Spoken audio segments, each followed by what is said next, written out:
letter, Ma, for you. Who's it from? Aren't you going to read it? Well, your Pa and the boys will be in soon. We might as well wait. We'll just have to read it again when Pa gets here. Oh, please, Ma, it's for you. You've got it right. Aren't you dying to know what's in it? Seems to me you're the one that's dying.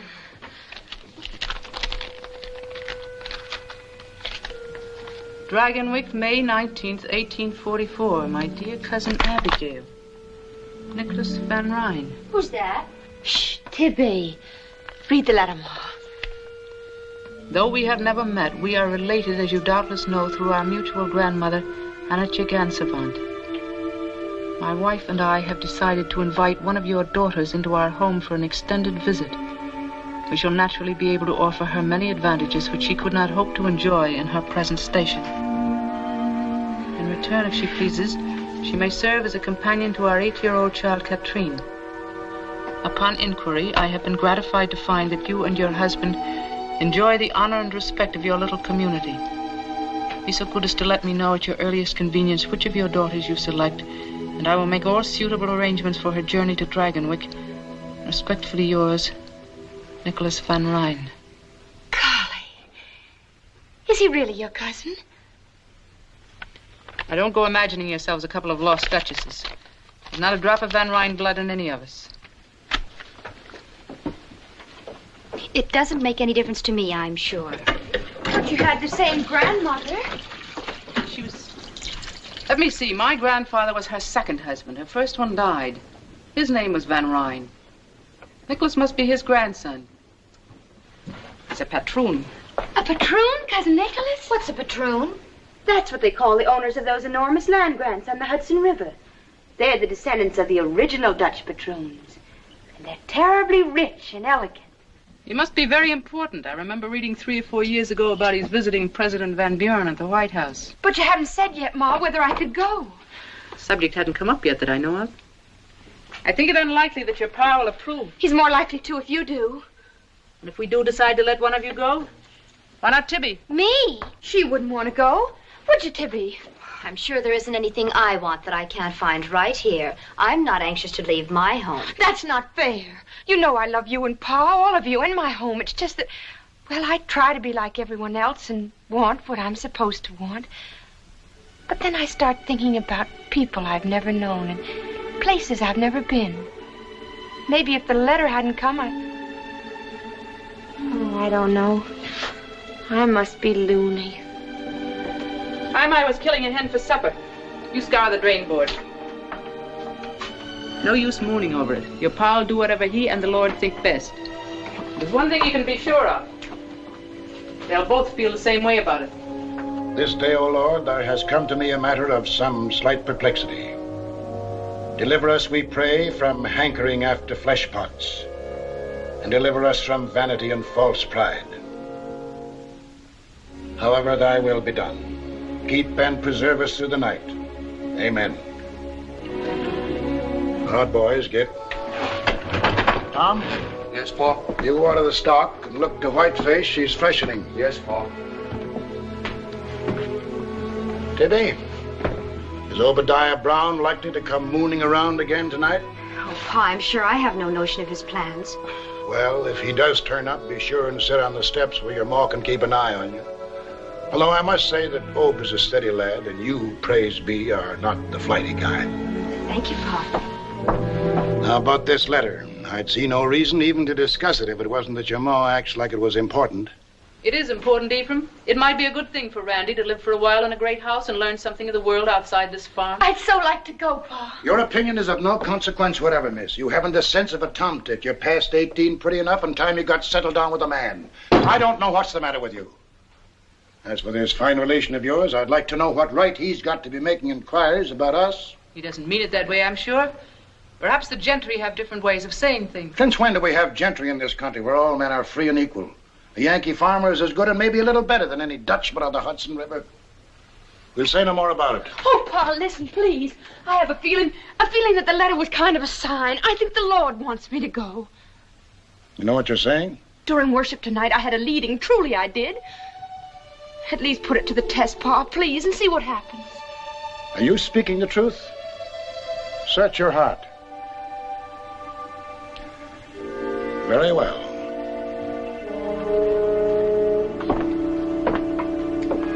Close your eyes. Now open the book.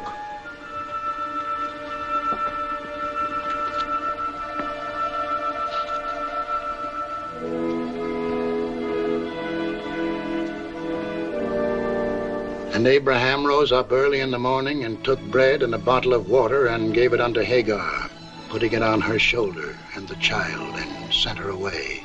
And she departed and wandered in the wilderness of Beersheba. Well, it's none too fitting, but it does seem to have some bearing. I'll sleep over the matter and pray on it. Come, Abby.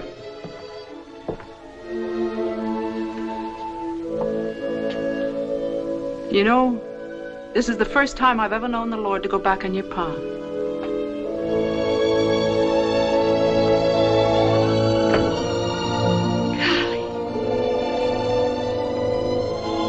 Golly Moses!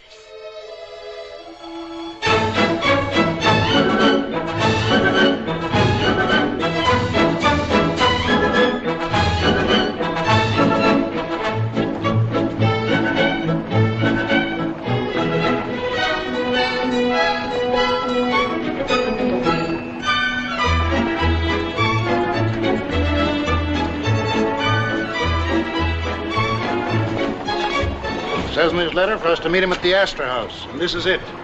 And a less fit place for God-fearing people to meet, I can't imagine. Come ahead.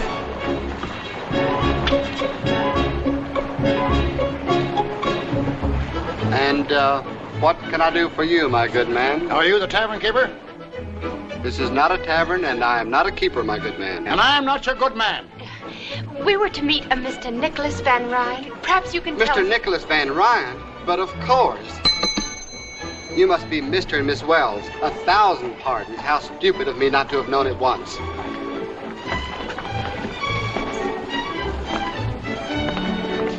If you will do me the honor to come with me, please. Mr. Van Ryn regrets that he is not here to greet you, but he has directed that you're to have everything you wish. Everything.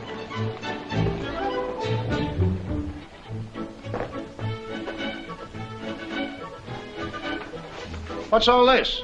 Dinner, sir. I didn't order any. Mr. Van Ryn ordered dinner served at this time, sir. Mr. Van Ryn is not here. Yes, sir. Oh, it's beautiful. The food looks as if it had been painted. Wouldn't surprise me a bit. That's the strangest fruit. It's cold when I eat it and warm when I swallow. Let me taste that. I thought so. It's got spirits in it. Just a little bit, and it's so good. Even a little bit of evil cannot be good, Miranda. Don't be too impatient with me. You won't have to hear me preach to you much longer. It's not that I'm impatient, Pa, really. But after Mr. Van Ryn went to all this trouble... It's no trouble to be wasteful, and there's something peculiar about a man who orders supper someplace when he's someplace else. How did he know what I wanted to eat? But there's everything here you could possibly want. Everything is what no man should ever want. Yes, Pa. We won't be alone much longer, Miranda. I want you to read with me.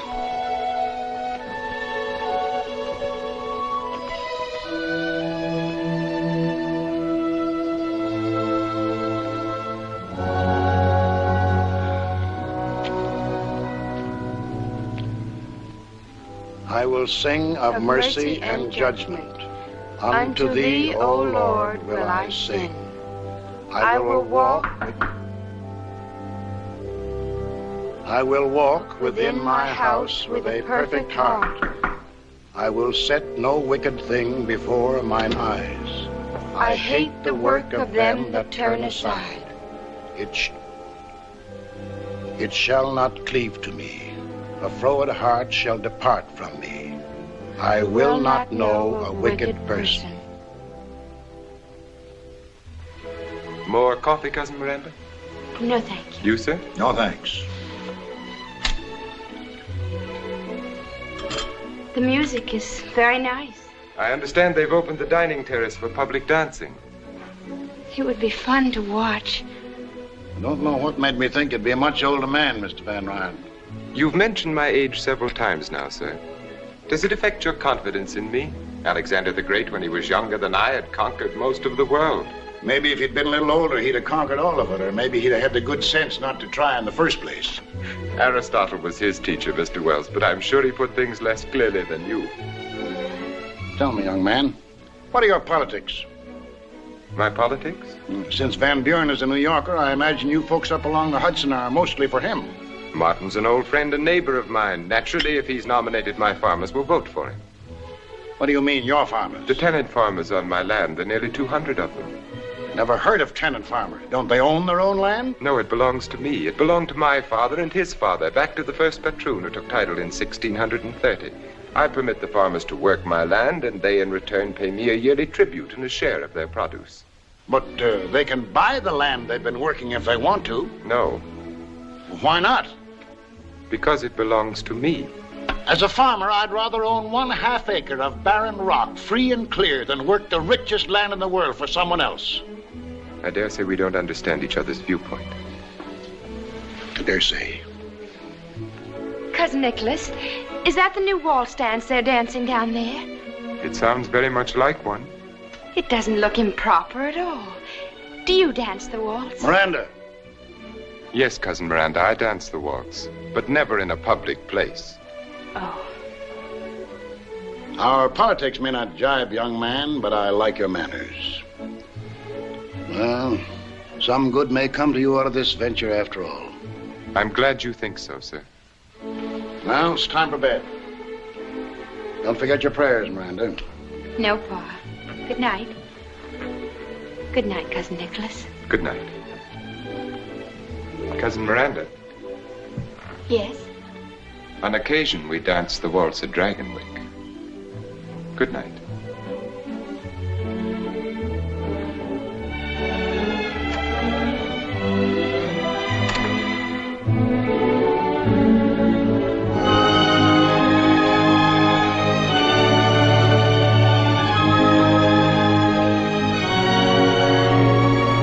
Agatha, there's Dragonwyck. I can see it. Dragonwyck, where? Over there.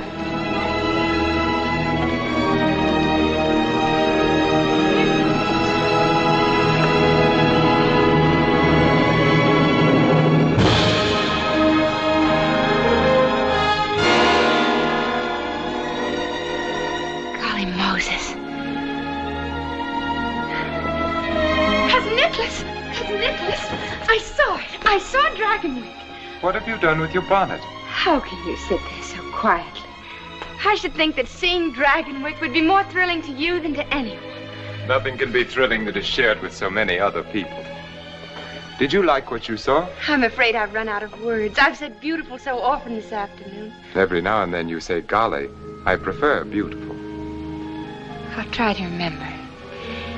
Do you mind if I keep my bonnet off just a minute? The breeze feels so wonderful against my face. Tell me about Dragonwyck. How many rooms? I've never counted them.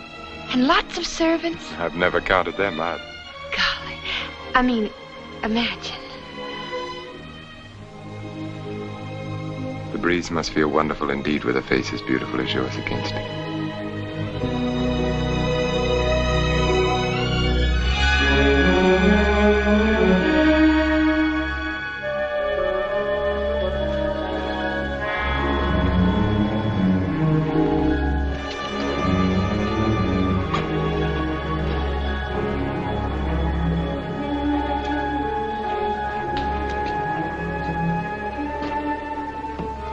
Welcome home, Herr Van Ryn. Thank you, Magda. This is Miss Wells. Magda is our housekeeper. How do you do? I assume Mrs. Van Ryn is at dinner. Yes, Herr, and you'll be pleased at how well she's looking.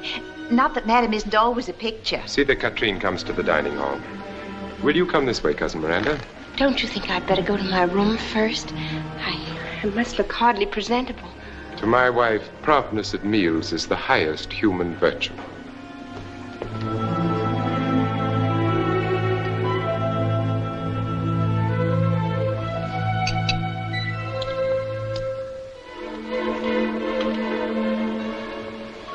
You're back. Yes, as you see, I'm back. I didn't know I would have waited. And here is Cousin Miranda. Oh, welcome to Dragonwyck, child. Thank you.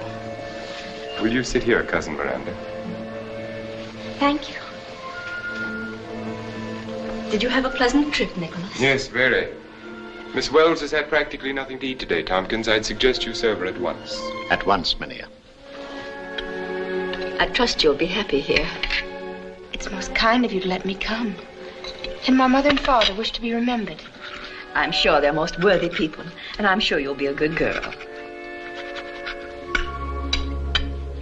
Oh, Nicholas. Yes, my dear? You didn't forget the pastries, did you? Of course not, my dear. Those wonderful New York pastries. Nicholas, Yes. did you bring the Napoleons, the honey puffs, and the mocha bonbons? All of them, my dear. I think I'll have the bonbons before going to bed. Tompkins, serve the honey puffs after dinner, but be sure they're well chilled. Yes, madame. And shall we keep the Napoleons for tomorrow? For my lunch. After dinner, you'd best go find Katrine. You might read her a story.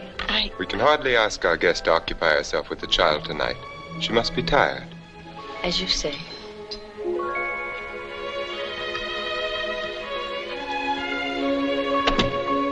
Oh, there you are, Pet. Don't shuffle your feet when you walk. And you're a naughty girl to stay away so much. I never can keep track of you. Have you had your dinner? Yes, Mama. This is your cousin Miranda, Katrine. Hello, Katrine. It would be courteous to return her greeting, don't you think? Katrine and I are going to have a lot of fun together. Aren't we? Yes, Cousin Miranda. May I go now, Mama? Oh, I suppose so.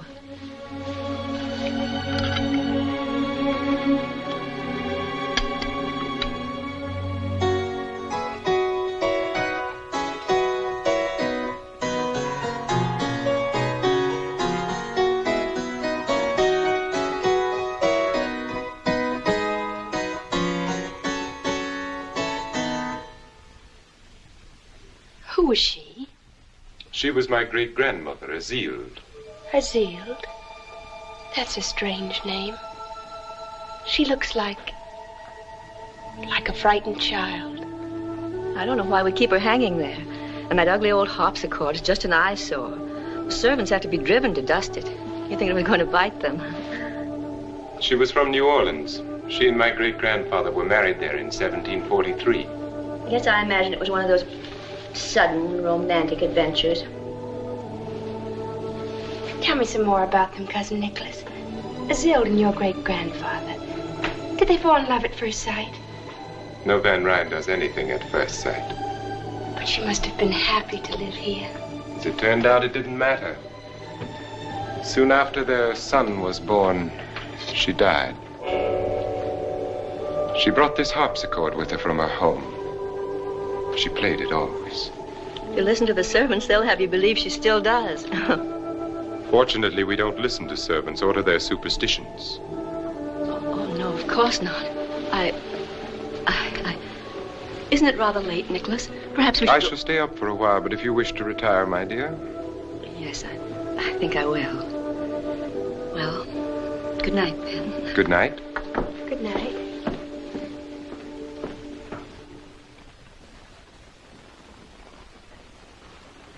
I think I have some new music that will please you more than Van Beethoven, Cousin Miranda. You can sing as I play. Oh, no, really? Of course you can. The lyrics are printed on the sheet.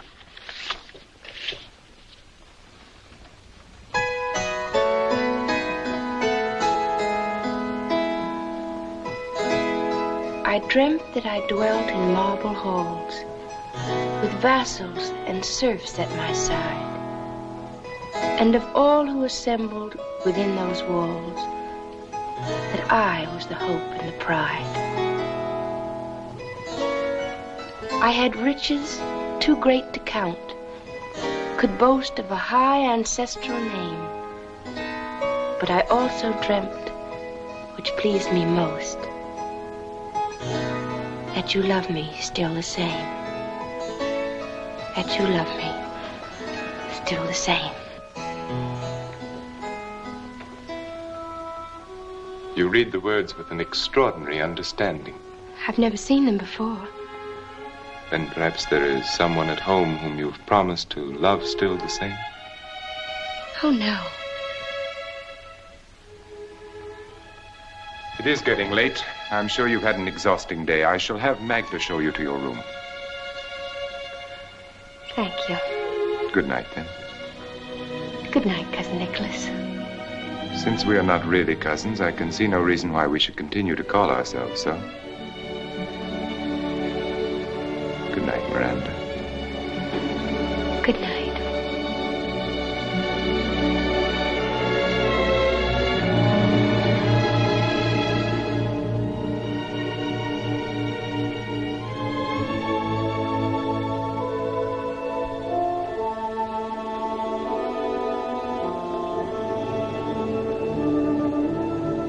Have you had a pleasant evening, miss?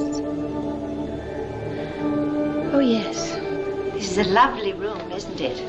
Yes, it is. An unusual room. It's unusually beautiful. That isn't what I mean, miss. I do have such a time making myself understood. It's what she brought to this room and what'll never leave it. Was she very young? About as young as you.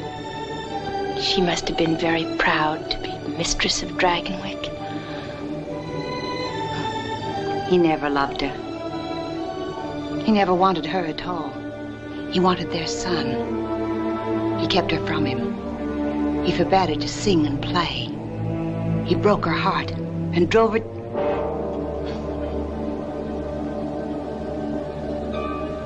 She prayed for disaster to come to the Van Ryns. And she swore that when it came, she'd always be here to sing and play. She killed herself in this room. This harpsichord. That's just kitchen gossip. Oh, you mustn't take me seriously, miss. No one ever does. May I take you to your room now? Thank you.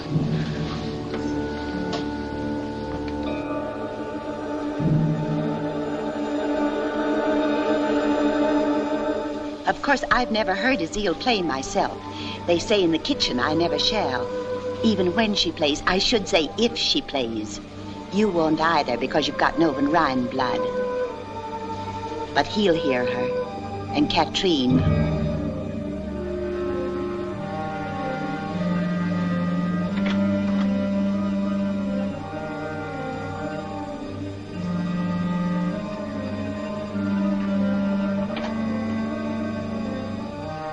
Is this my room? Yes, miss.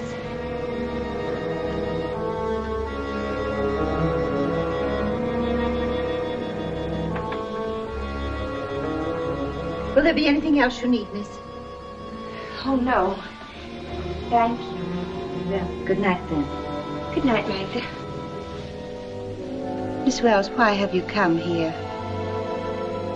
Do you think Katrine is in need of a companion? Why, that would be for her father and mother to decide. Don't you think Katrine is in need of a father and a mother? That was a silly question, wasn't it?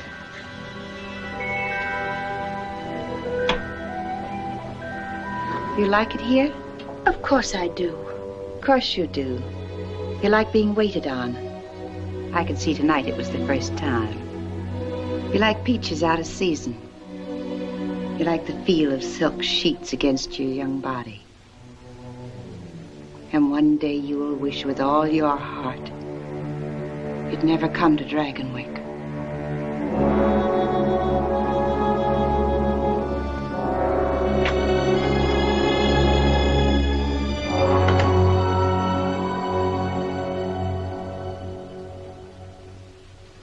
I keep getting my S's backwards. It's very simple once you get the hang of it. Up, and then a hook, and then a swing to the left, and there you are. Mm-hmm. That's right. But Pa's kind of like a teacher to you, isn't he? He's been very kind and helpful to me. What's he like?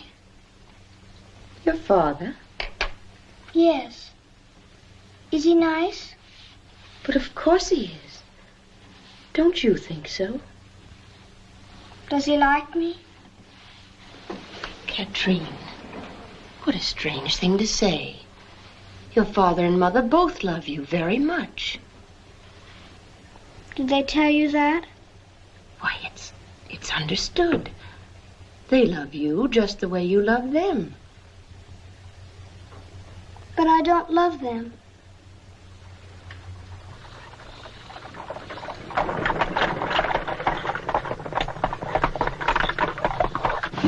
That must be the de Greniers. They've come for the Kermesse tomorrow. They're staying overnight. The Count's such a funny-looking little man. It isn't polite to stare. Did you say Count?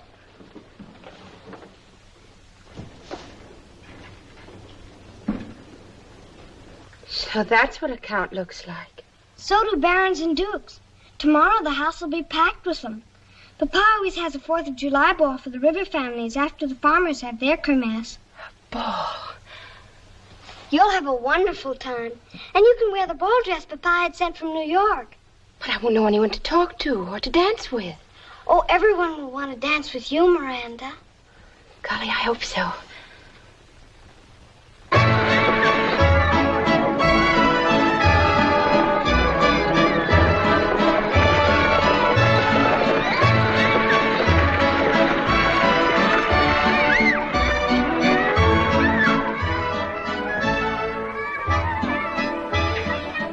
I hide every year to watch. Sometimes, after Papa leaves, I go and stand near the carousel. Perhaps you shouldn't have come, Katrine. It's wrong, you know, to disobey. Oh, you're just saying that because you're supposed to. Is there anything wrong about the Kermesse? No. Could watching it make me a bad girl? I suppose not. Then it's wrong to forbid me to come. That sounds pretty logical to me. Hello, Dr. Turner. Hello, Katrine.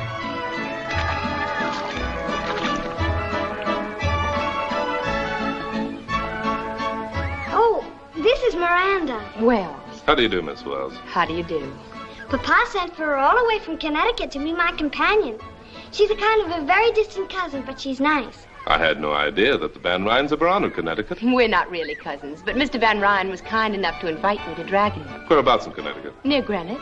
But that's all farm country. Sheep and potatoes, mostly. You seem so startled, Doctor. Haven't you ever met anyone who came off a farm? Not anyone who came off a farm to live at Dragonwyck.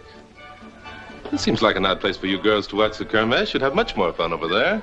But we're really not supposed to be here. We're hiding so Papa doesn't see us. Katrine had her heart set on it. You know how children are about such things. Why, you wanted to see the Kermesse even more than I did. Don't worry, I'll keep your secret. Papa will never know from me about either of you. May I have the honor of seeing you again, Miss Wells? Why, yes, if you like. I would like, and soon. If you're sure it won't be too unpleasant for you. Unpleasant? Well, you see, the patroon and I don't get along very well. In fact, the first thing I've ever known us to agree on is bringing you here. I think that was a fine idea. Well, happy Independence Day. Bye. Oh, I like him so much. I wish he could be my doctor, too, instead of just the farmers. Why doesn't he like your father? Because Papa doesn't like him either.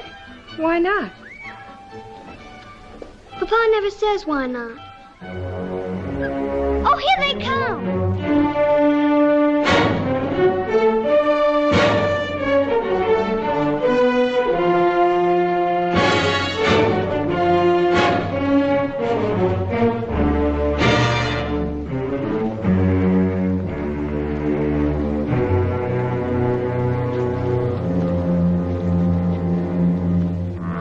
What brings you to our Kermesse, Dr. Turner?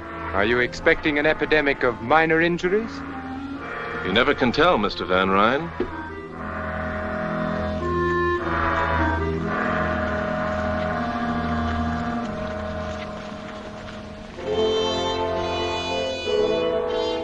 This chair came from Holland with the first patroon. It represents, among other things, over 200 years of extreme discomfort.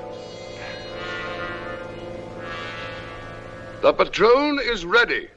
The first man will come forward, bringing with him rent and tribute. Klaas Bleeker, Hill Farm. Rent, winter wheat, and... You've brought nothing with you, Klaas? No. Perhaps your crops were poor. My crops were all right. Take your hat off when you speak to the patroon. I'm a free American citizen. I take my hat off to no man. What you do with your hat is your own concern. Are you ready to pay your rent? No. Nor will you ever again get so much as a grain of wheat from me. It is your purpose, then, to farm my lands and enjoy the privileges I allow you without making any return. Your lands? Did you hear that? His lands! For 200 years, the Bleekers have worked the Hill Farm. And for longer than that, it has belonged to the Van Ryn. We've paid the worth of it many times over, and you know it. Well, here's the finish. I'm sorry to hear it. But since you feel that way, I order you to leave my land by tomorrow noon. If you are not gone, I shall have the proper authorities put you off. Have the next man step forward. Otto Gebhardt. Won't you reconsider your decision, Mr. Van Ryn? Klaas Bleeker and his wife and children have no home other than his farm. Where will he take them? I see you've come empty-handed, Otto. Have you a reason? You know the reason. It's his birthright as a free citizen of a free country. These men are not alone. The anti-rent movement has swept New York State. Man, take your head out of the sand and help to solve this problem peacefully. Because it's got to be solved, peacefully or not. Speak up, Otto. I'll bring the stuff tomorrow, sir, if that will suit. Will the rest of you men step forward, please? I have something to say. Tired of listening and talking and listening!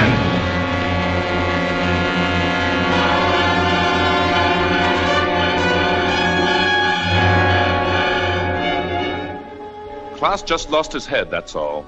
He doesn't mean violence any more than the rest of us. I hope you'll overlook this. I suppose I must regard what you did as an effort to save my life, Dr. Turner. And whether or not I regard you as a meddling trespasser, I suppose I must thank you. You've got the facts wrong. The way I see it, you're the trespasser. Also, saving your life wasn't what I had in mind. If Klaas had killed you, it would have done these men infinitely more harm than you could ever do alive. So don't thank me, Mr. Van Ryn.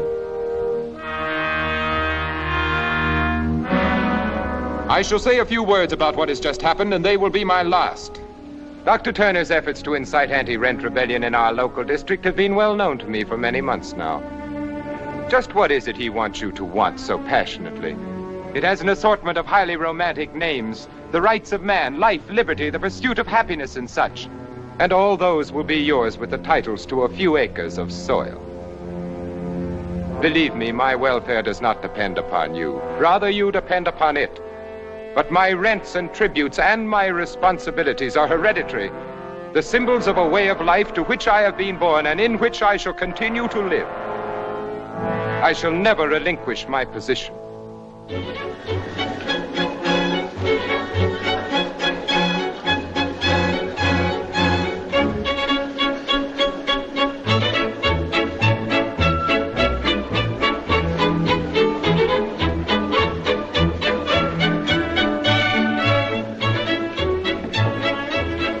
I beg your pardon, mademoiselle. But are you not Miss Wells, the companion to little Catherine? Yes, I am. I have not had the honor. Will you permit me to present myself? Henri, racontez-leur le discours de M. Van Ryn ce matin. Le discours? Oui. Lequel discours? Non, non, pas du tout, pas du tout. Oui, il y a eu un Je n'ai jamais vu un homme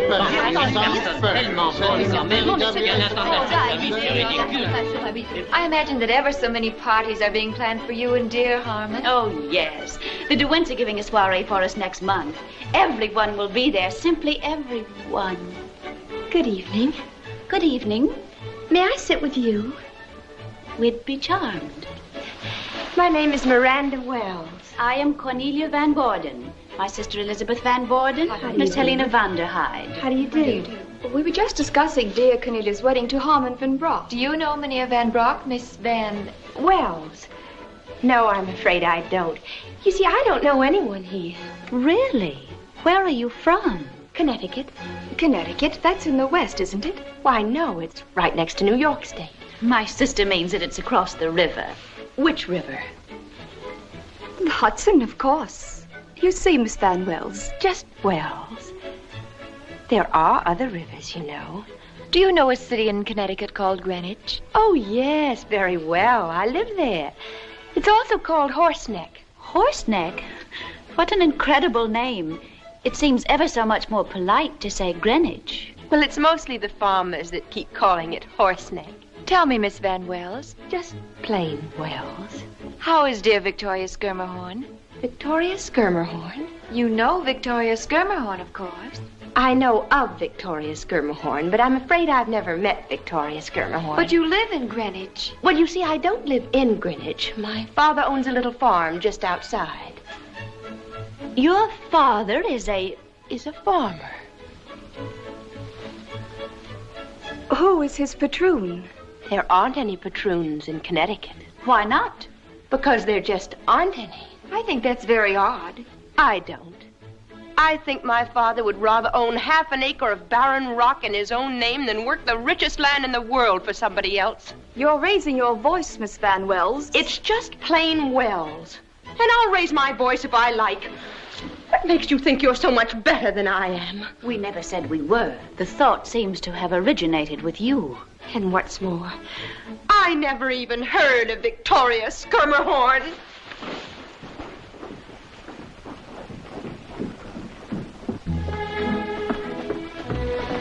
Miss Wells, is there anything I can do for you?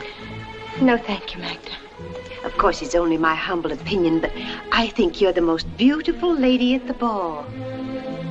That's very kind of you, Magda. All of the servants think so. I can't understand why you haven't danced every dance. Then I suppose most of the gentlemen are spoken for.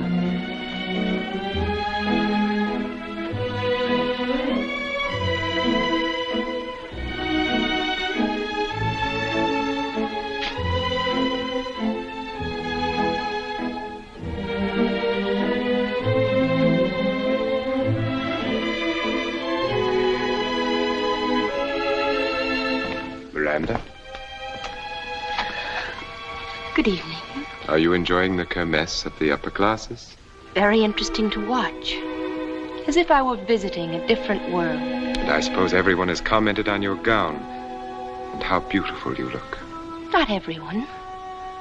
Do you like it, Nicholas? Very much. And do you think I'm beautiful? The most beautiful lady at the ball? Yes, I do. Thank you.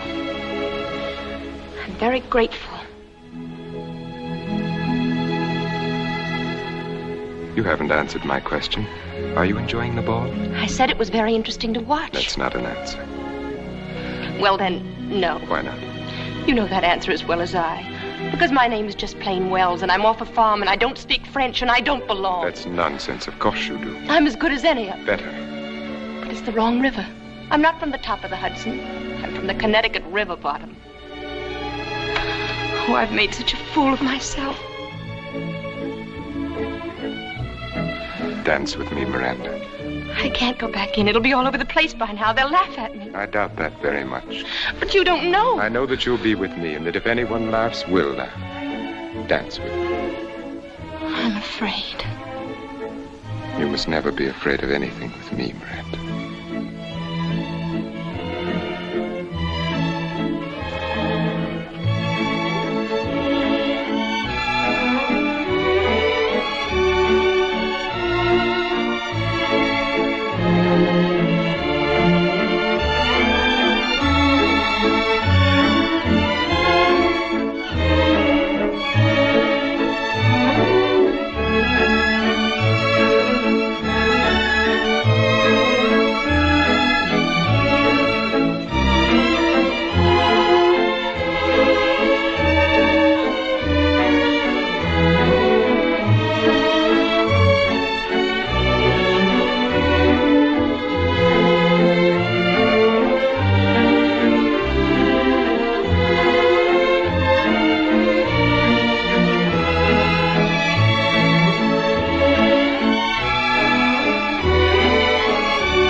Are you enjoying the ball, Miranda?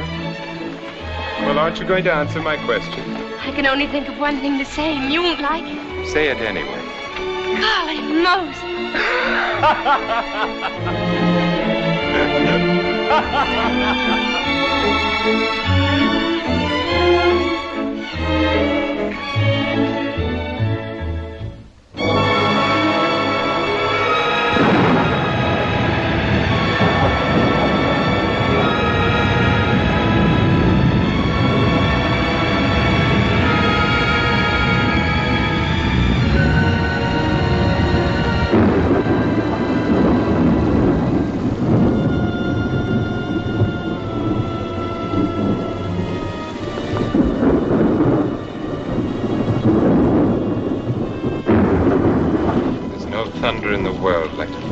Catskills.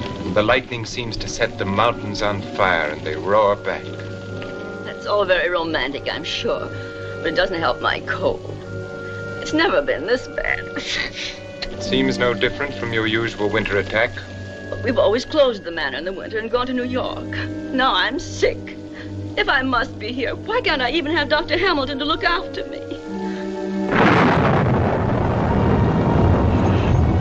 The storm lets up and the roads are passable. The storm lets up. They never stop in these dreary Catskills. Come in.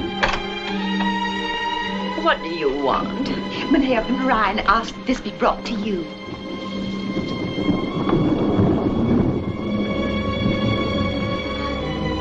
Why, Nicholas, it's your favorite oleander. I thought it would brighten your room and perhaps make your stay in bed less unbearable. Oh, thank you so much. Can't remember when anything has pleased me more. How alive it is. As if it were thinking, as if it had thoughts of its own and desires of its own.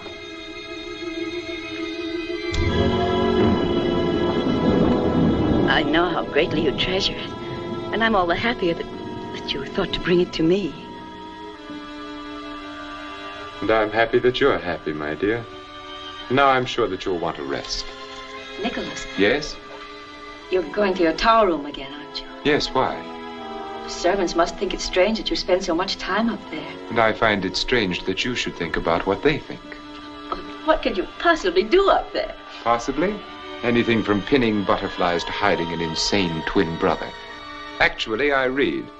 I hope that my explanation satisfies you. I'm sick. Haven't you even let Dr. Hamilton know? Your happiness at the Oleander seems to have faded pretty quickly. You can't imagine what it's like to be sick in this miserable, drab house. I cannot imagine that Dragonwyck could be either miserable or drab except to those who reflect misery or drabness from within themselves.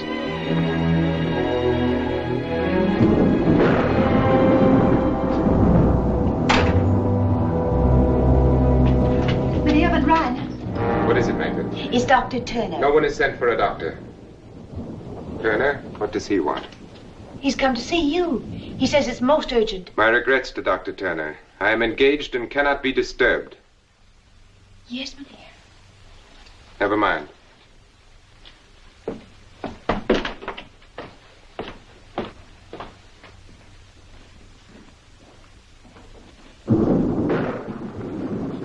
Sorry to intrude like this, Mr. Van Rijn, but it's most important. Yes? Klaus Bleeker's been arrested for murder. It's a pity you weren't there to stop him this time. I was there. He didn't kill anyone. There was an anti-rent riot at Smoky Hollow. Klaus wasn't anywhere near the boy that was killed. But they blamed it on him. If by they you mean the patroons, you must also mean me. The farmers aren't going to stand for this. They've threatened to storm the Hudson jail. With shouts of liberty, equality, fraternity, I take it. Just what is it you want me to do, Doctor? Help my enemy to defeat me? I want your assurance that Klaus Bleeker will have a fair and just trial. Let me make my position clear, Dr. Turner. Whether Klaus Bleeker lives or dies is of no more concern to me than my life was to him. Or you. That seems to be perfectly clear. Good evening. Good evening. Won't you stay for dinner, Doctor? No, thank you. Miranda, have Tompkins set another place. I'd rather not, if you don't mind. Perhaps I spoke a little hastily, Doctor. I might be able to help. Well, that's a pretty sudden change of mind. What brought it on? I assume that John Van Buren is to prosecute the trial, is he not? Yes. He's a close personal friend of mine. You still haven't told me what changed your mind. Dr. Turner, you have my assurance Klaus Bleeker will have a fair trial. Now you might do something for me. Mrs. Van Rijn has a severe cold. Will you help her if you can? Yes, certainly. I'll show you to her room.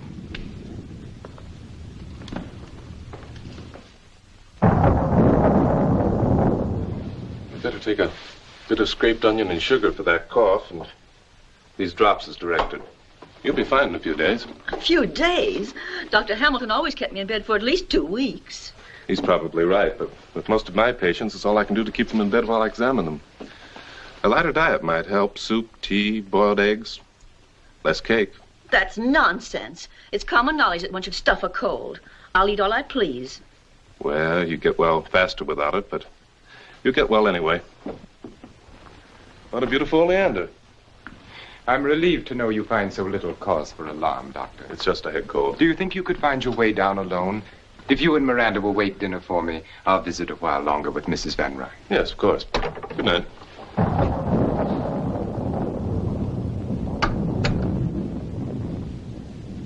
Dr. Hamilton usually encourages you to eat. But then, of course, he has the tolerance of experience and age. Turner is young and relentless. You told him you wanted to stay and visit with me for a while. What did you mean by that? Precisely what I said. Just to stay and be with me? Oh, Nicholas, you confuse me so. Sometimes when you bring me flowers and smile at me, I think... What? That you like me and want me. And sometimes... Yes? I feel that you hate me and would like me to die. Oh, Nicholas. Yes? Do you think... Could we go away together? Away? Alone, just the two of us. When I'm well again. Of course we will, my dear. As soon as you're well again. I feel well enough already. In that case, even Dr. Turner would approve of your finishing your dinner. Shall I bring your cake? Oh, yes, thank you. You know, it's funny. The day we first met, last summer at the Kermesse, I thought we had very much in common. As time went on, we'd have more and more. But the way it worked out, frankly, right now, I don't think you have the slightest idea what to talk to me about. It's funny, isn't it? Would you care for some sherry wine, Doctor? No, thank you. I believe I'll have a glass. Forgive me, please. We fell to reminiscing, and it wasn't until Magda came in that I remembered you were waiting. We shall dine at once. Of course, Doctor, you're not to think of starting back on a night like this. You'll stay over. No, really, I have... Consider your objections overruled and the matter settled.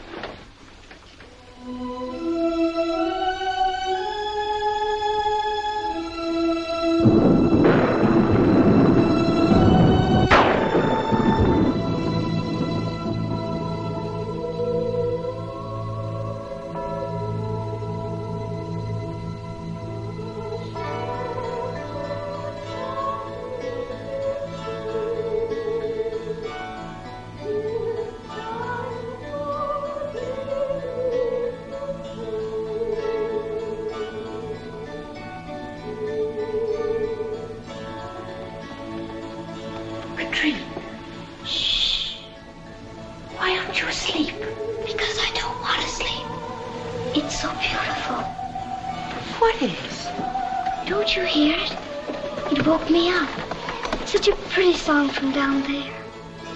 You've been dreaming. It's a lady. She's singing and playing the harpsichord. Katrine. It's like a lullaby.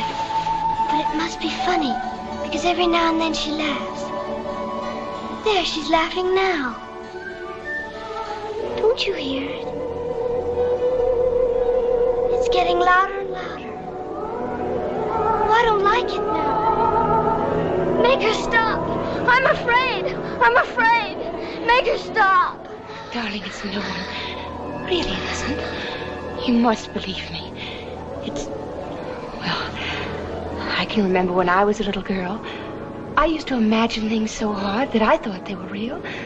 But don't you see, if there were anything, I'd hear it too. It's stopped now. Of course it has. Never started, really.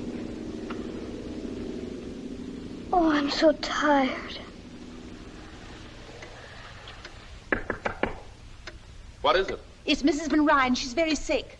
Tell me, what happened? About an hour ago, she woke up and started to rage. Oh, the pain must have been terrible. Maggie, what's the matter? Is Mrs. Van Ryn? Oh, she was moaning so. Did she take any medicine before I gave her? No. You'd better send for Mr. Van Ryn. I have.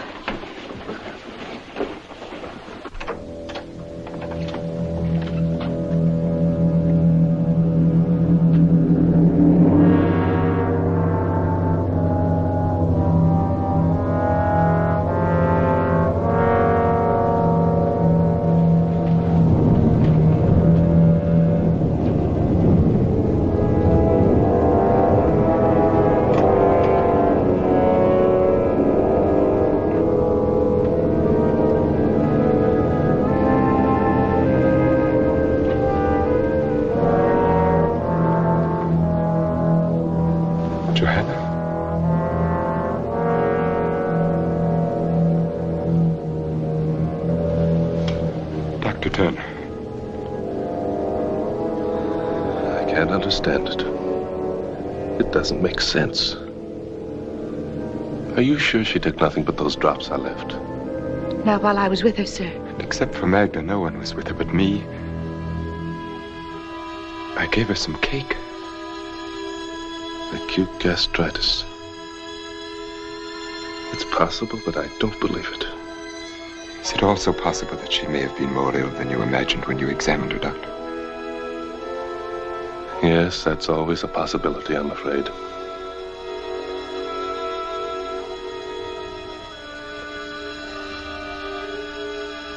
See that the pastor is notified at once. And have him come to me.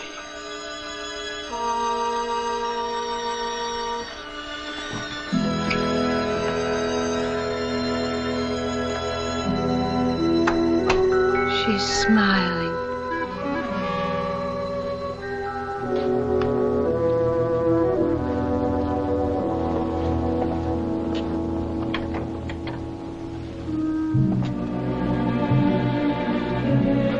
I'm sure he didn't mean that you were to blame.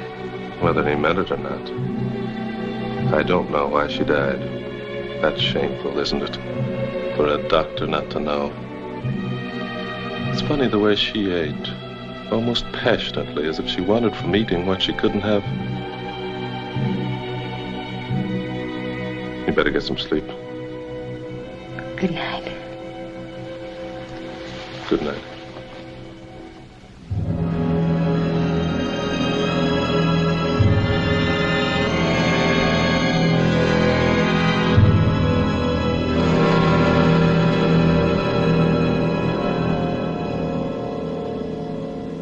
I remember how the chapel bell rang on the day Johanna and I were married.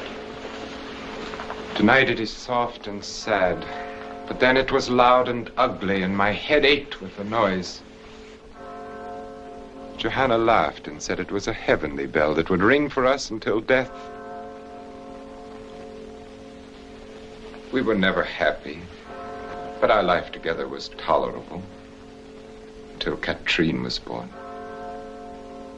And then we knew that Johanna could have no more children, that I was to have no son, that there were to be no more Van Ryns after me, that I was to be the last. I wish I knew something that I could say that would help you. I want to so much. Do you, Miranda? At an unhappy time like this, it must be difficult, I know, to think of anything else. But what has happened was beyond human control, Nicholas. You must have faith. In God, I intend. I must not feel that my life is finished, and I won't. As long as you are with me.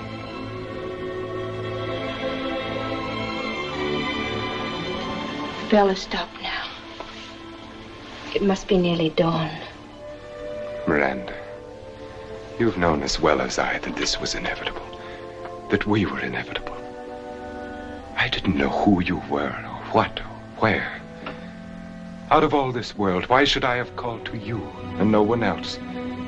And why should you have come to me and no one else? It's because you were meant to. You knew it the instant our eyes first met and everything within us met. And you know it now.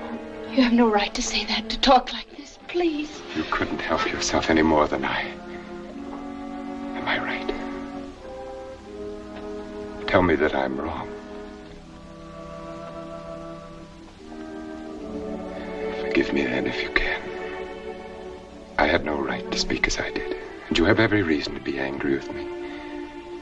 But I had to say it. There was no way for me not to.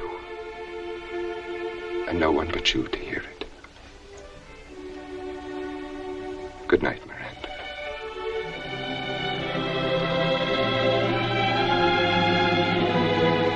Good night, Nicholas.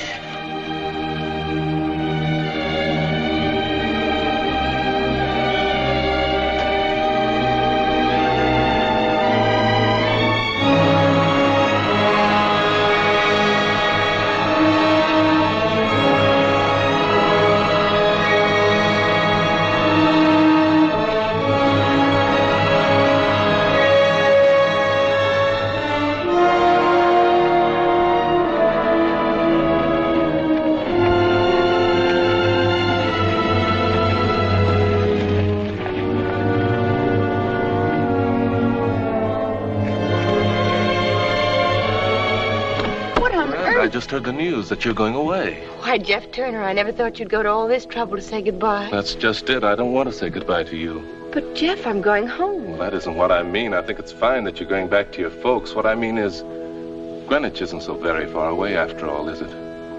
I know, Jeff, it isn't. And I was thinking that maybe I could come there and visit you in a month or so. Of course, Jeff, whenever you're passing through.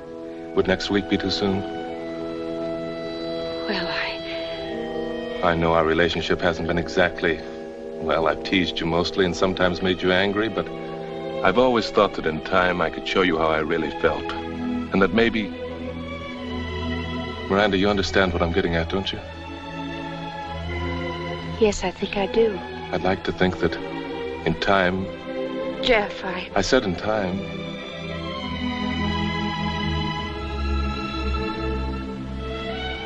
Is it that hopeless?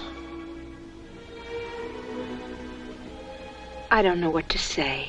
Well, there's not very much you can, I guess. Well, have a nice trip. Thank you, Jeff.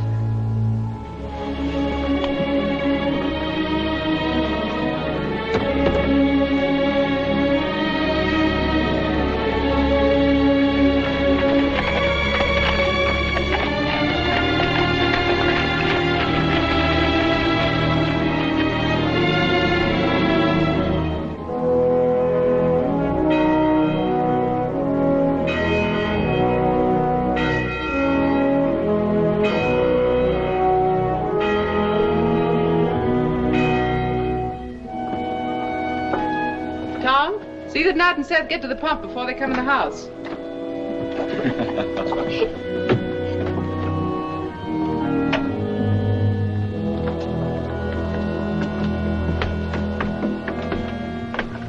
Come inside. I want to talk to you.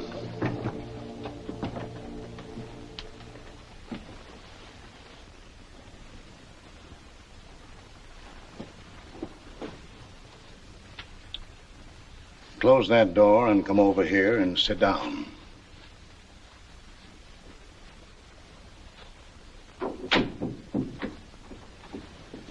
That was a nice sermon today, Pa. Strange you should say that. Struck me you weren't listening too hard. I heard every word. Struck me your mind wasn't on it at all. Where is your mind? What's the matter with you? Nothing's the matter, I tell you. Now, Abby, I'm going to get to the bottom of this. I've made up my mind. But if there's nothing the matter... You were the first to see it. For months you've fretted and worried. Miranda can't sleep. She won't eat. She can't smile anymore. Talk to her, Ephraim. All right. I'm talking. Since the day you drove in here in that fancy rig, you've been no more one of us than if you'd never come home at all. Ephraim, please. You hung your fancy outfits in the closets and you acted like you never took them off. You won't sleep and you won't eat because your home's not fine enough. And you won't be happy because we're not fine enough. That's not true. It's got nothing to do with that. What has it to do with then? Sometimes when a woman's unhappy, she just can't talk about it, Ephraim. Are you going to tell me it's a man? What man, I'd like to know? She's given frostbite to every mother's son in the county. Perhaps the right one hasn't come along yet. Well, she won't find him with her nose stuck in the air, wanting what she can't get. A woman ought to get a man first and then want him. Someone rode in the gate.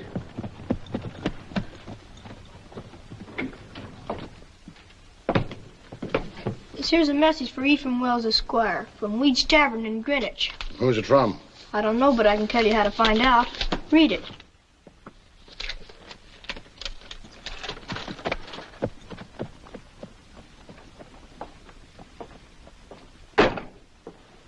I'll be concerned if this don't beat all. Nicholas Van Ryn is stopping in Greenwich and is coming here this afternoon to see me on a matter of the greatest importance. Cousin Nicholas in Greenwich? What in Tunket could he want, huh? Miranda?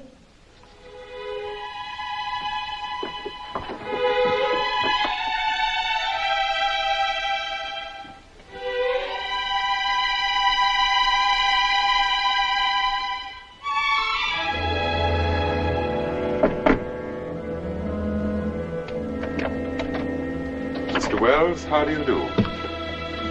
Nicholas.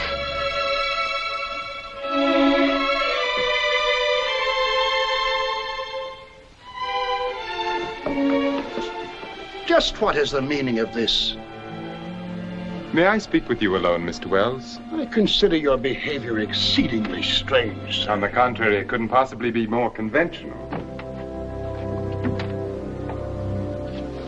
Sure, Mr. Van Ryn certainly handled Pa. That's enough of that. This matter doesn't concern you. Now get.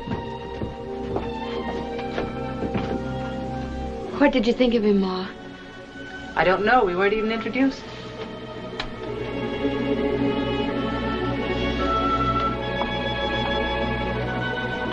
That was just in the excitement of the moment.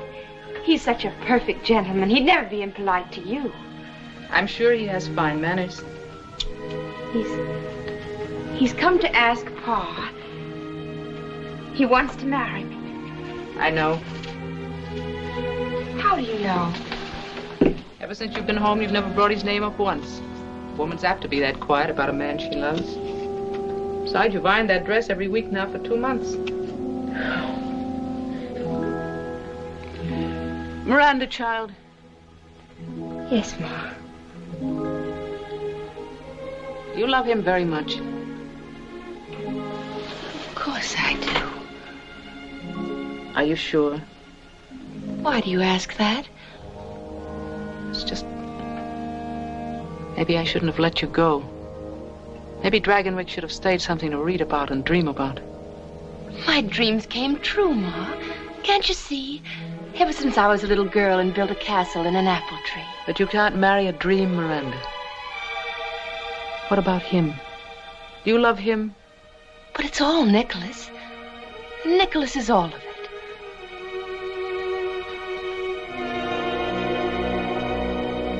You're acting so strangely. Almost as if you were afraid. Miranda, Abigail, come on in here.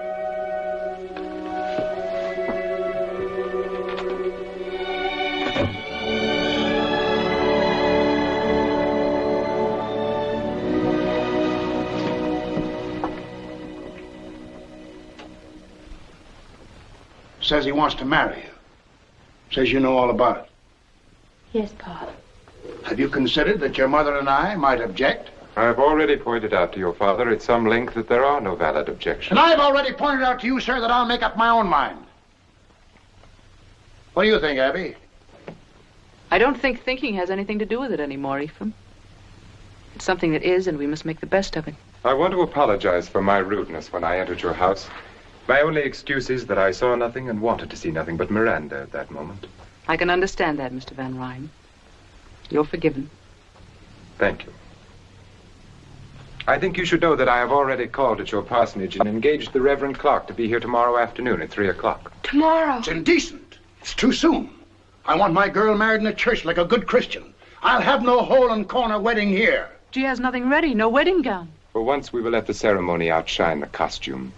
Whatever dress Miranda wears will be forever cherished as her wedding gown. There are a lot of pretty words. Too many for me. Miranda, you got plenty at stake here. You'd better say something. I'll do whatever Nicholas thinks best. So be it. Amen, Mr. Wells. And now I must return to Greenwich. Miranda, will you walk with me to my carriage? Until tomorrow, then. Goodbye.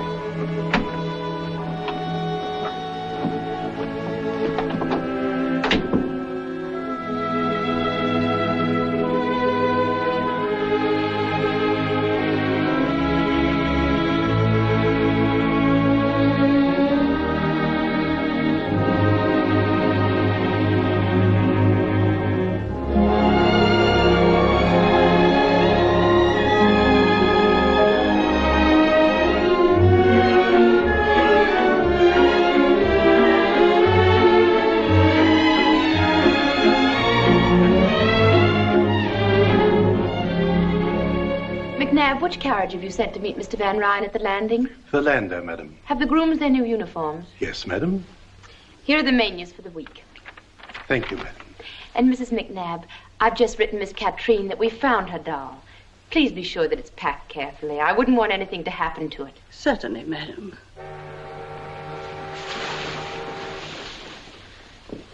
We'll let the linen room go until this afternoon. Perhaps you should let it go until tomorrow, madam. What with Mr. Van Ryn coming back and everything?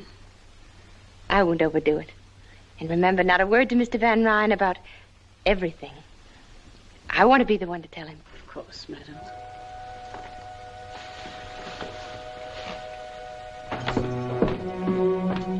Welcome back, son. How did you find New York? Unbearable, thank you, Mrs. McNabb. Nicholas. How lovely you are. I'd almost forgotten how lovely you are. I'm not when you're not with me. I'm not anything. 3 long weeks. Have you missed me? Have you been well? I missed you terribly. And everything has been just fine. As a matter of fact... I'm having our townhouse entirely redone. A new music room. We must plan a series of entertainments for the winter season. Mrs. McNabb said I'd find you here. Oh, I beg your pardon. I didn't know. That's all right, Peggy. This is Mr. Van Ryn. Was it anything important? Well, it was just to remind you that you ate none of your breakfast this morning. And all your favorite dishes, too. We won't talk about food if you don't mind. You'll eat every bite of your lunch or there'll be quite a bit of talk. You carry on as if you'd cooked it yourself. Me? I couldn't cook the bottom of a pan. But she managed to burn my best India muslin negligee. That I did, sir. The ironing is worse than the cooking. And she ruined it completely when she tried to sew it together again. True. Me sewing is even more horrible than me ironing. What would I be wanting with the likes of a greenhorn like you? Can you tell me? That I can't. But you'll eat your lunch just the same. And what was that strange little creature? That was Peggy. Peggy O'Malley. I assumed it had a name. What was it doing here? I've engaged her as my personal maid. Your maid, that untidy little cripple? She's not untidy, and her leg's no fault of hers. She's had a miserable life. It's the strangest recommendation I've ever heard. She's bright and willing and good to me, and Nicholas, I want her as my maid. I shall have McNabb give her some extra money and a good character. It's so little to ask. Please, Nicholas. Deformed bodies depress me. Perhaps I can divert your attention with this. I brought it for you from Mr. Tiffany's new shop. How dare you say that? How dare I? You speak as if her crippled leg were a weakness on her part rather than merely God's will. We'll agree then it is God's will. Now perhaps we can discuss your plans for the Kermesse ball. Are they progressing nicely? Madame Duclos swore to me that your gown will be finished and delivered to you in time. She needn't overwork herself. It's very likely I won't need it at all. What do you mean? The Van Borden sent their regrets yesterday. Their regrets? A previous engagement or some illness in the family. I forget what excuse they used. I see. That makes the 8th refusal in 4 days. It's only because of me. Because you married me. Miranda. You are Mrs. Nicholas Van Ryn. You will be with me wherever I am always. Luncheon is served. Thank you, McNabb. Nicholas. Yes? Sometimes I think that we... That we what? I think about that night. The night she died.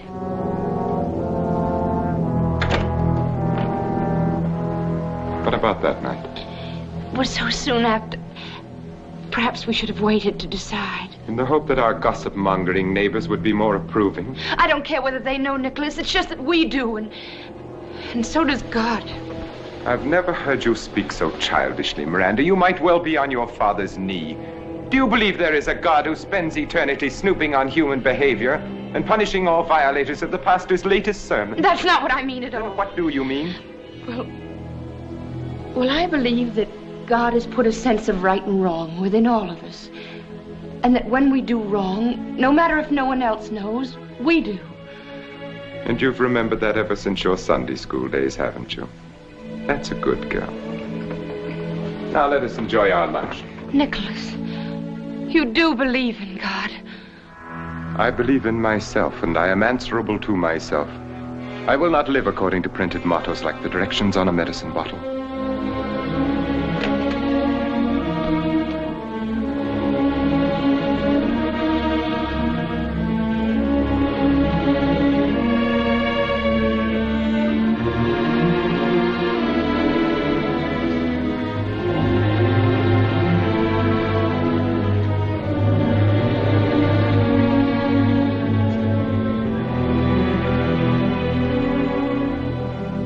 Would you like me to say grace?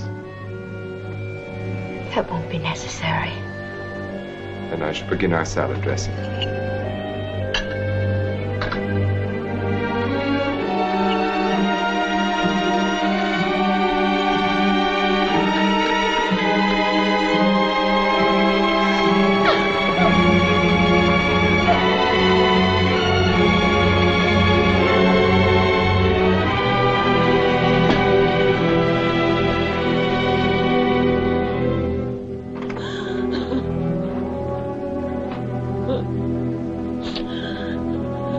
Possible excuse can you have for humiliating me like that? Miranda, what is the matter with you? I believe in God. It is your privilege. I have no intention. And so will my child believe in him. Miranda. And I will pray to God to make him healthy and strong and happy. Miranda, is it true? Yes, are you glad? And now may I have Peggy as a reward, if nothing else? Have I done something to please you at last?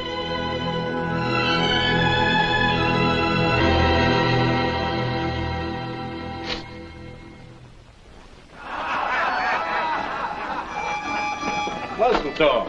They're celebrating. I'm going to celebrate, too, and get drunk. John Young's our new governor, and the farmers of New York State have got a right to celebrate and get drunk. Hand me up my ancestral chair.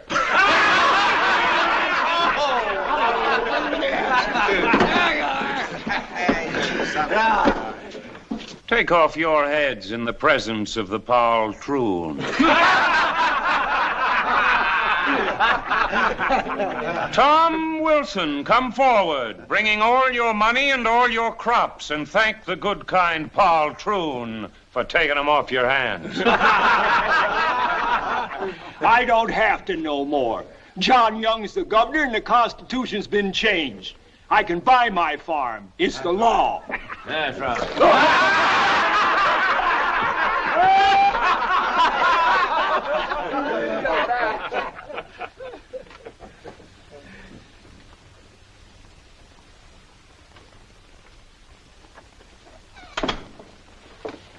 Dr. Turner, will you come with me at once to Dragonwyck? We need you urgently. Is anything wrong? Mrs. Van Ryn is having a baby. Her time is here. Dr. William Brown has been staying at the manor. I had him come from New York. He's a fine doctor. He's a fool. I beg you to come. There are certain symptoms. Have you any reason to think she's in danger? Mrs. Van Ryn, I don't know that she... Doctor, nothing must happen to my son. All right.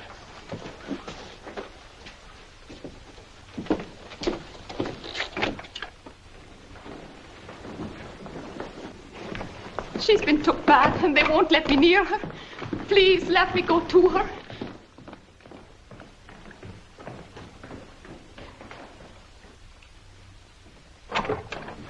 What is it, Dr. Brown? What has happened? Everything's quite all right, Mr. Van Ryn. Quite. Are you certain? I assure you. Dr. Turner, I want you to take every precaution. Mr. Van Ryn, would you and the nurse step out while I consult with Dr. Brown? I can see no reason Your presence here can only be upsetting to you and to us.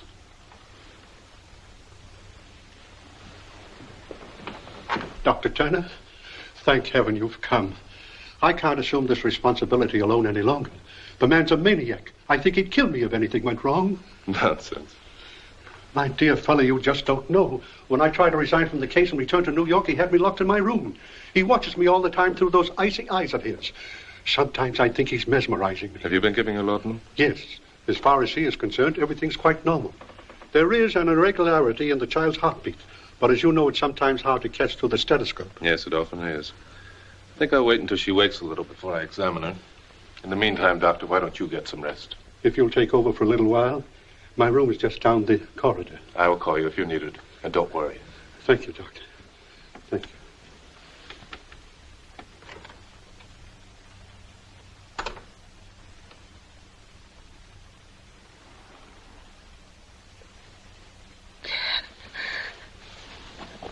Hello there. I don't know whether to believe this or not. You can believe it. Are you going to take care of me now? Yes. I'm going to take care of you now. That's good. It'll be all right now. I'm not afraid anymore. Don't be afraid. Call Dr. Brown. Jeff, help me. I'll always help you.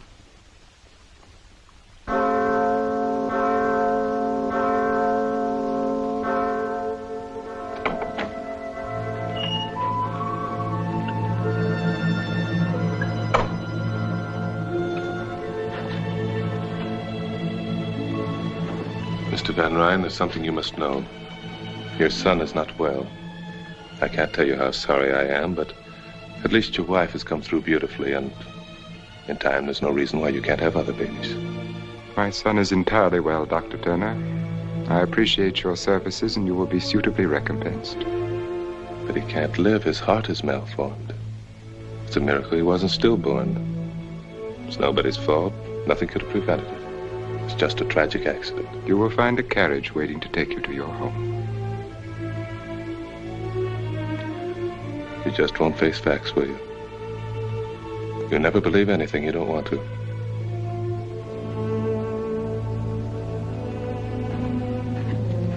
And there is no reason for you to see Mrs. Van Ryn again. Good day, Doc.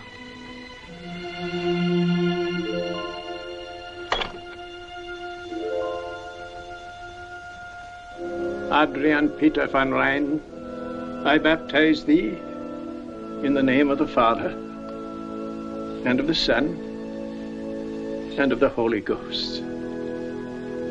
Amen. We yield thee hearty thanks, most merciful Father, that it hath pleased thee to regenerate this infant for thy Holy Spirit, to receive him for thine own child by adoption, and to incorporate him into thy holy church. Amen. Please accept my most sincere congratulations, Mynheer Van Ryn. Thank you, Dominic. You understand, of course, that this house ceremony was only at the insistence of Mrs. Van Ryn. In a month or two, my son will be properly baptized in the Dragonwyck Church. Of course. No, Nicholas. We can thank God that he was baptized just in time.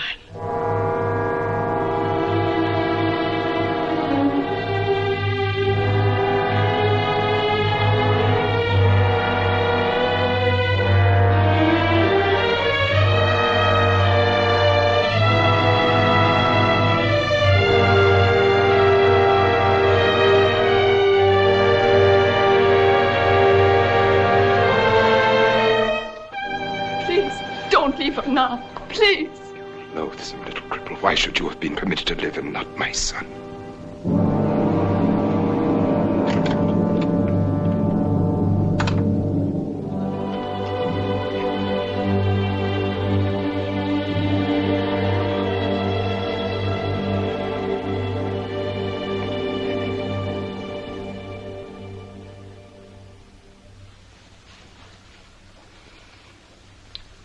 Should I light some candles? No, I like to sit here in this half dark. You'll ruin your eyes. How long has he been up there this time? A week, perhaps more. Ever since he got back from New York. And before that... I'm sure it isn't very pleasant for him, Peggy. And what is it for you? Shut up there for weeks on end without a word or a sound. If it was any man but him, I say he keeps a bottle up there in that tower room. Peggy. Kiss them.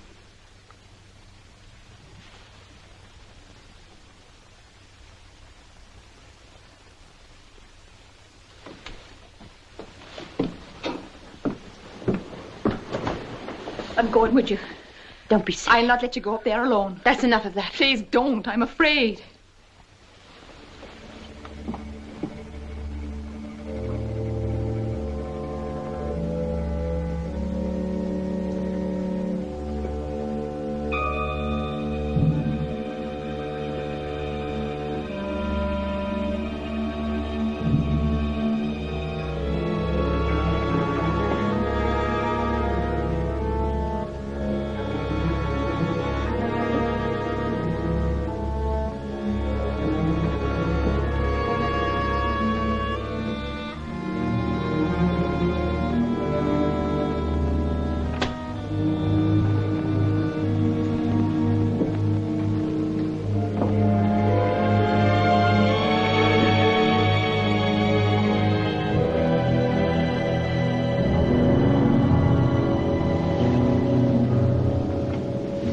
It's you.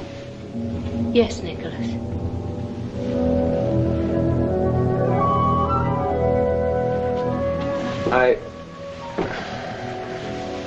This is an unlooked-for pleasure.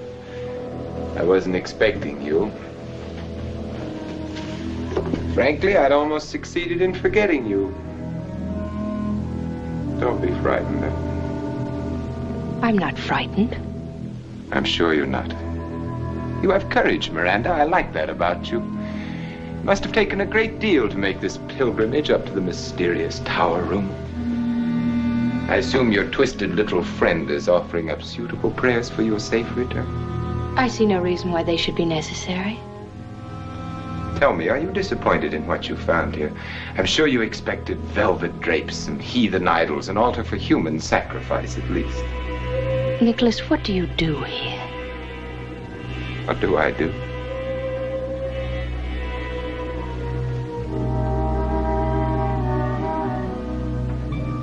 I live. I'm sure you mean a great deal by that, but it isn't very clear to me. Didn't expect you to understand. How could you? Don't be offended. By ordinary standards, you're quite intelligent. But I will not live by ordinary standards. I will not run with the pack. I will not be chained into a routine of living which is the same for others. I will not look to the ground and move on the ground with the rest. Not so long as there are those mountain tops and clouds, limitless space. I'm sure you are still unable to understand. I want to try if you'll help me. Shall I? Shall I tell you what you want to know? Brace yourself. Prepare to have your God-fearing, farm-bred, prayer-fattened morality shaken to its core. See, I have become what is vulgarly known as a drug addict. Why? No tearful reproaches, no attempts to save me, to regenerate me. Why do you find it necessary? That is what you could not hope to comprehend. It is because I have set free something within me.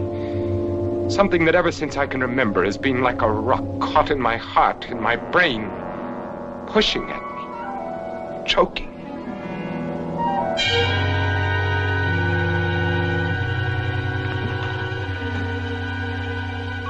I know you better than you think. Perhaps I have underestimated your intelligence. No, it's pretty ordinary and farm-bred. I couldn't follow everything you said, but I think it's pretty simple. You're just plain running away.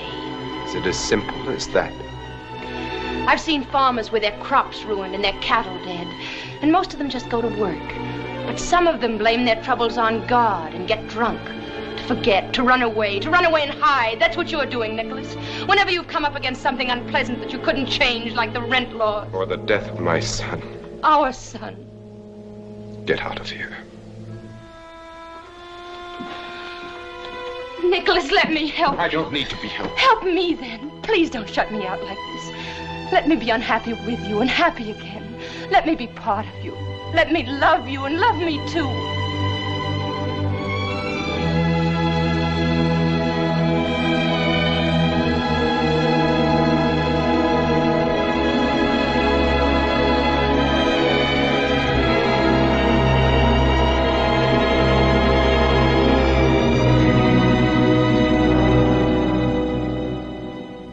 A story, Peggy, but I'm afraid you'll have to tell Mrs. Van Ryn there isn't much I can do for her husband. Tell her.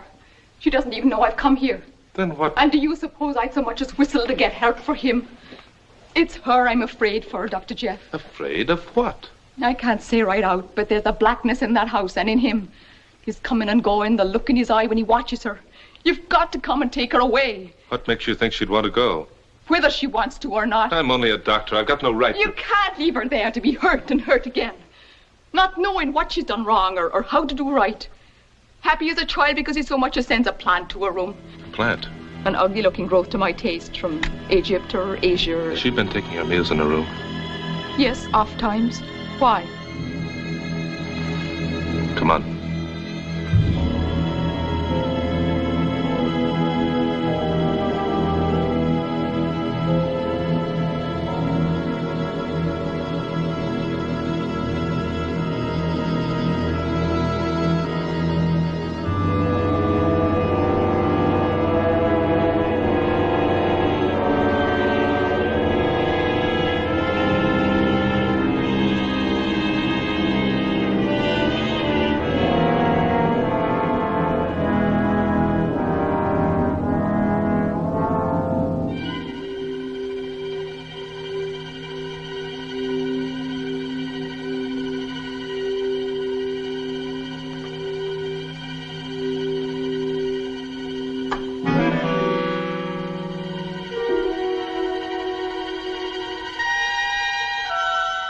Please don't stop on my account.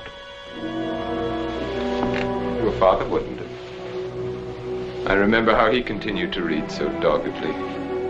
Ephraim Wells took his religion without flinching the way a strong man should. Nicholas, what do you want? I appreciate the warmth of your greeting, the quick happiness in your face at my appearance, your pleasure at my company. Why have you come here? Inasmuch as this is my house, must I explain my presence in it? Of course not. Forgive me, I'm so tired. I'm sure you are. This has been a trying time for you. And yet, strangely enough, your tribulations seem to have become you. I cannot remember you more beautiful than you are now. And your beauty amazes me as much now as always. Your strength, the earthiness of your peasant stock, and more, your grace, your unexpected look of quality. It would be a pity if we were not to have another. If you were barren. That's a matter of the Lord's will. Yes, the Lord. I'd forgotten. The Lord who giveth life and also takes it away. Why did he take my son's life? I have no way of knowing that. It could not have been without purpose. No one gives life, takes it without purpose. Why do you suppose you are here, Miranda? By the Lord's will or by mine? What you are is the reflection of what I wanted you to be. You live the life that I gave you. Now you do look frightened. What are you thinking? Johanna. Why? I don't know.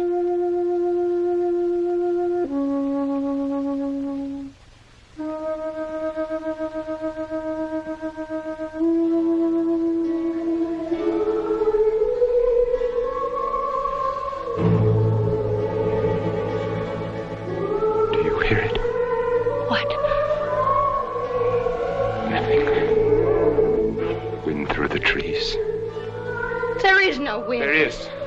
A creaking board somewhere. not important. It's stopped now. But I didn't hear anything. Neither did I. Yes, you do. It's from the Red Room. The harpsichord is ill. Stop it. Then Katrine did hear her that night when Joanna... And you must have heard it, too. And you must have been listening the night our little son... I never believed it, really. But now I do.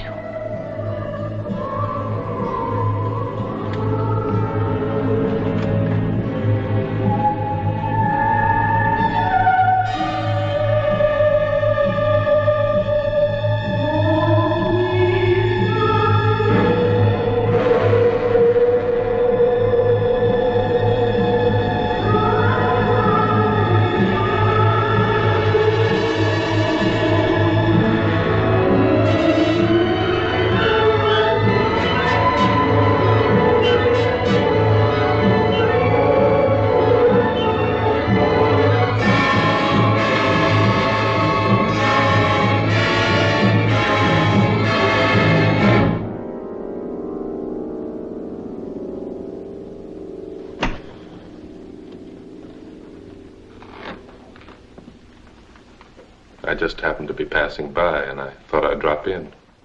Passing by. I see. Summoned in the best heroic tradition by the faithful little cripple. And have you an army of farmers equipped with pitchforks lurking in the garden? No. That fight's all over, and you lost it. But Peggy seemed worried about you, so Do I look as if I needed medical aid rushed to me in the dead of the night? You can hardly expect a diagnosis from me based upon your appearance alone. It's good to know you have become more careful in your diagnoses, Doctor. I can recall when you were less thorough. I've improved a lot since then. There was much room for improvement. May I be frank? You're not a very good doctor, Dr. Turner. There are too many things you should know that you don't. I still insist I've improved. For one thing, I've learned a great deal about plant life. I would think that human life were more to the point. I've discovered that the two are strangely related. You know, in a way, you're responsible for it all. How nice. We must discuss your discoveries sometime soon. What about right now? Jeff, what are you doing here at this time of night? The patroon and I are discussing flowers. Flowers? And while we're on the subject, I suppose you've thanked him prettily for the lovely plant in your room? I don't understand. It doesn't matter. He does. Is it as pretty as the plant in your late wife's bedroom the night she died? You're letting the discussion become rather morbid, Dr. Turner. I was never able to forget that plant. At first, I thought only that it was very beautiful, but I've learned since then it was also very deadly. Nicholas, what does he mean? It's a glucoside, similar in action to digitalis, but much more toxic. I guess it was a good idea to have a doctor on hand that night you asked me to stay for dinner. Weren't you lucky I wasn't a better doctor at the time? It was all so legitimate. Your wife with a bad cold. You couldn't possibly have tasted anything in the cake. It was all soaked with rum anyway. I don't believe it.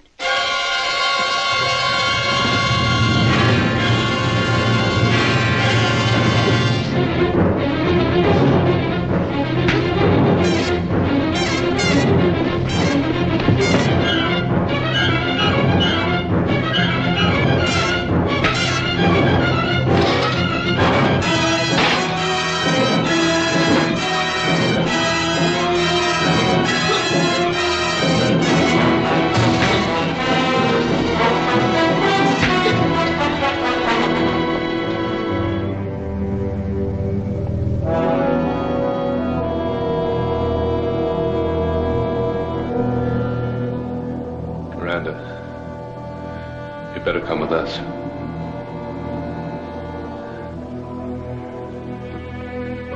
Come on.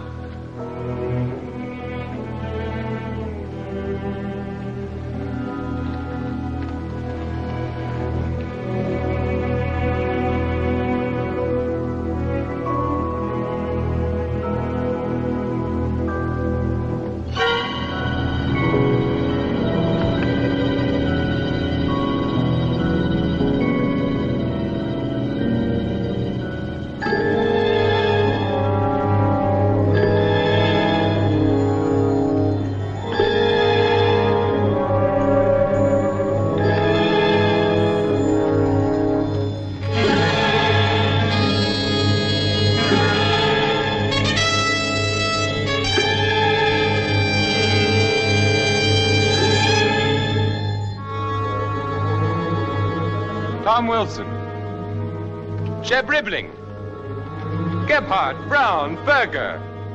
Come forward, all of you. I have something to say to you. Apparently, I have not yet been able to make my position clear. I will try once more. Believe me, my patience has come to an end. Lives, liberties, happinesses. Pursue them where you will. Sing and dance and dip them in bronze if you like. But you will not destroy Dragonwyck. You will not take away from me what has been mine for more than 200 years. No babbling idiot of a governor will make laws that have to do with my manor, with the manor that my son...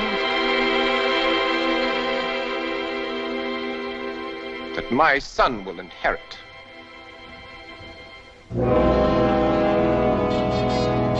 Oh, it's Dr. Turner. What are you doing here? You are not wanted. You're trespassing. I don't want you here. I don't need you anymore. There was a time when you knew too little and I could use you, but now...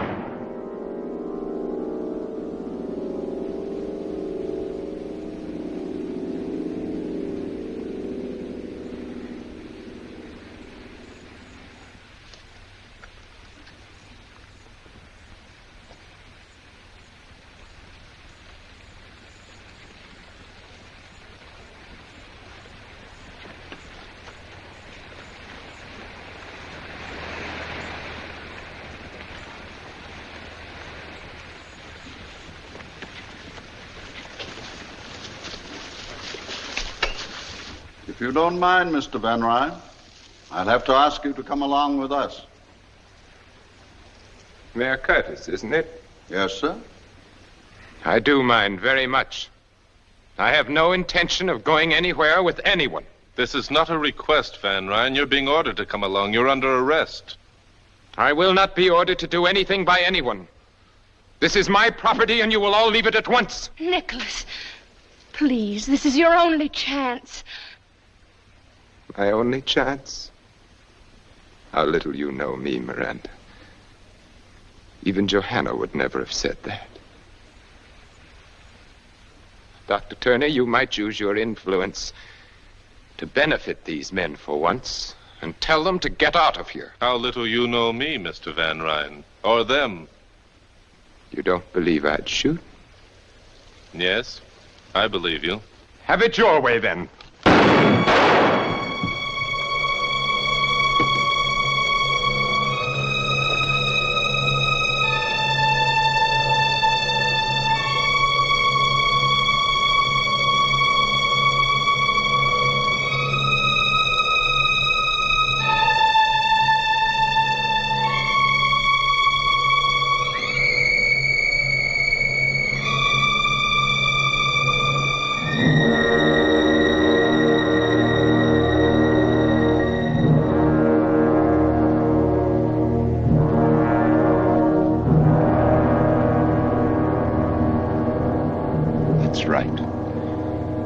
Take off your hats in the presence of the patrol.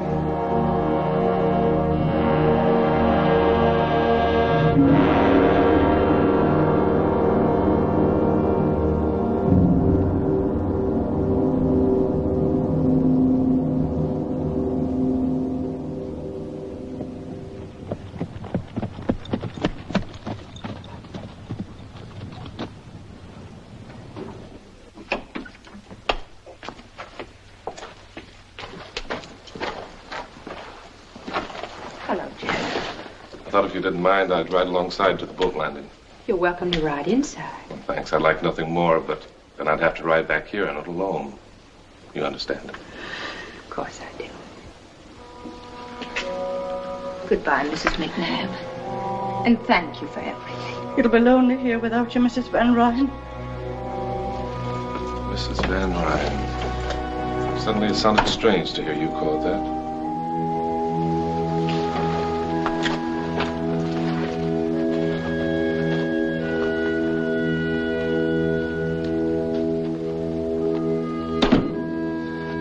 Is that all you're taking with you? It's all I brought with me. From home. Except a black dress. The way you just said home. As if you never had any other. Have I ever? You answer that. You know, Ma once said she felt she shouldn't have let me come to Dragonwyck. That she was afraid. You couldn't marry a dream, she said. Do you dream much, Jeff? Sometimes. Some dreams are very real, I guess.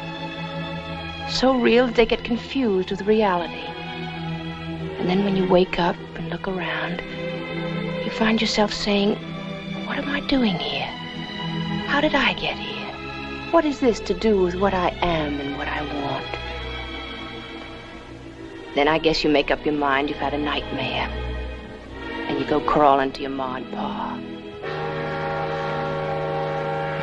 So it's back to Greenwich now, Miranda. With never another thought of anything here. Well, Greenwich isn't so far away after all. Perhaps you'll be passing through sometime, Jeff.